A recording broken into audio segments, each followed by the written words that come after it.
Hey, girly bops. Welcome back to Here for More, Not Just Fine, because existing is not enough. This is season 1, episode 3, and today we're going to talk about why force does not create the change you're really after. That change you really desire. If you just keep getting really close and then backsliding, let's get into it. Okay.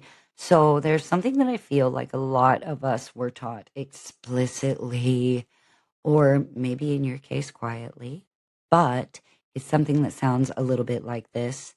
If you want something different, try harder, push through, be more disciplined, override how you feel. In fact, we don't have emotions at all. Fuck them feelings, right?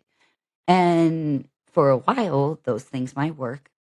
I did that. I was an emotionless, cold. I was kind of a meanie. Like I was really calloused for a lot of years. Okay. And while those things work for a while, if you've ever tried to change something in your life and you end up absolutely burnt out, you end up backsliding, throw it in reverse, or you end up right back to square one and feeling emptier than you did when you started. This this is for you because force creates movement. It does not create safety. And without safety, change doesn't last. And force doesn't always look aggressive. Okay.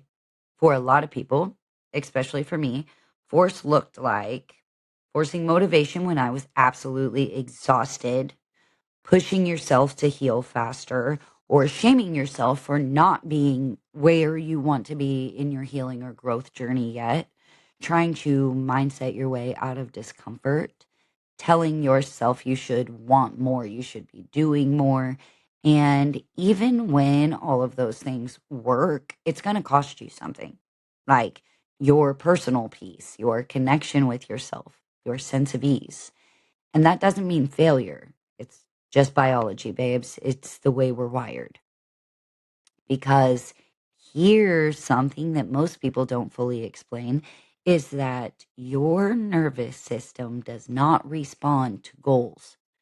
Okay, it is not going, your reality, your nervous system is not responding to the goals that you are setting and making. It responds to safety. And something that I will continue to repeat over and over and over again.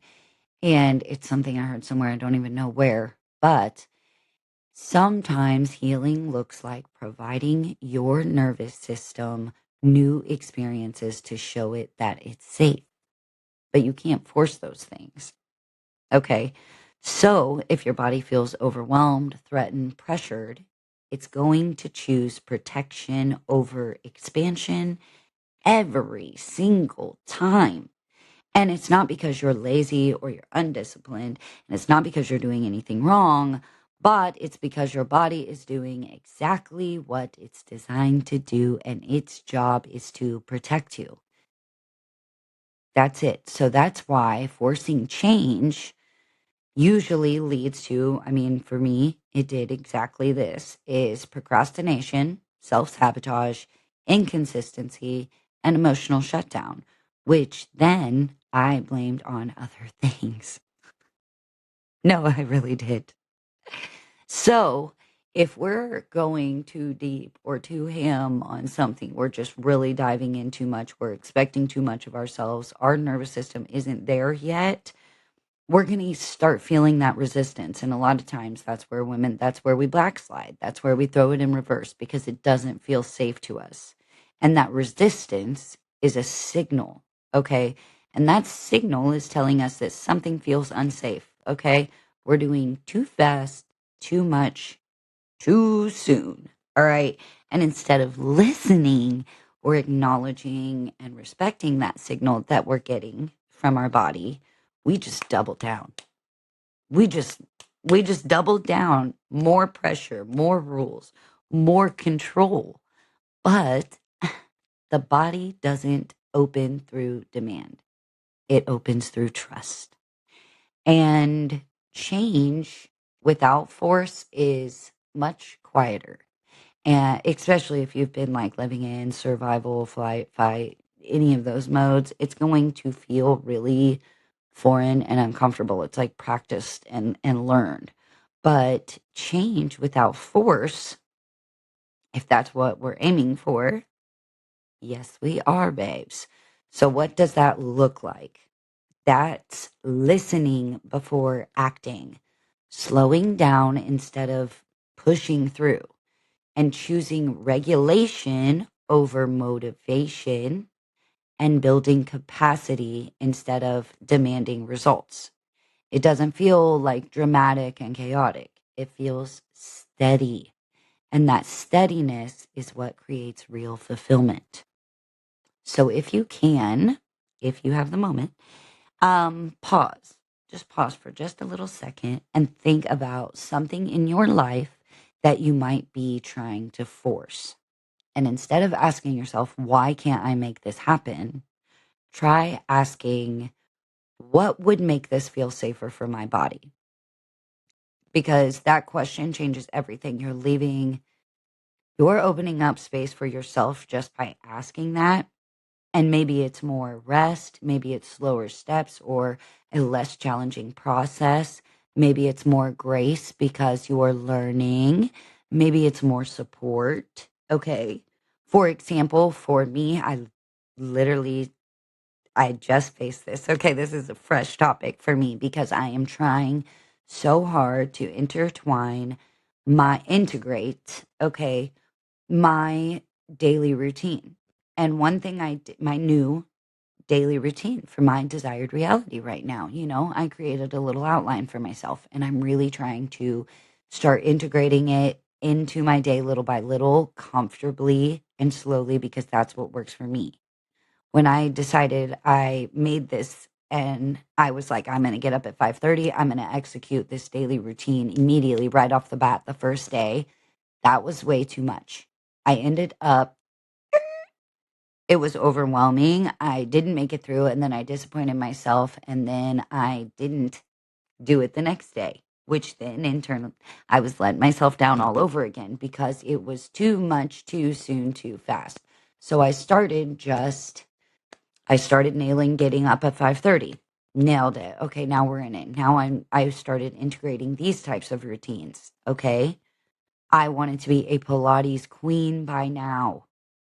But I realized I have to start low and slow, okay, for me to not geek out, freak out, and back out. Tiptoe in, because it's not about perfection. It's not about doing it perfectly straight off the bat. It's about showing up. It's about showing up. It's you have to show up for yourself. Okay.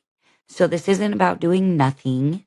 And it's not about giving up on those things you want either. It's about changing how you move towards the things you're desiring.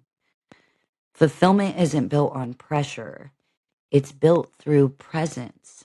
And every time you show up for yourself, your nervous system builds trust, baby. We're getting locked in. We're getting locked in because we are friends.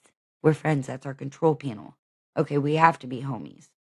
In fact, all it wants to do is prove you wrong. Whoa, no, no, no. All it wants to do is prove you right and make you happy. Make sure that is straight for the record. All she wants to do is prove you right and make you happy and give you everything you want. But it wants to keep you safe in the process.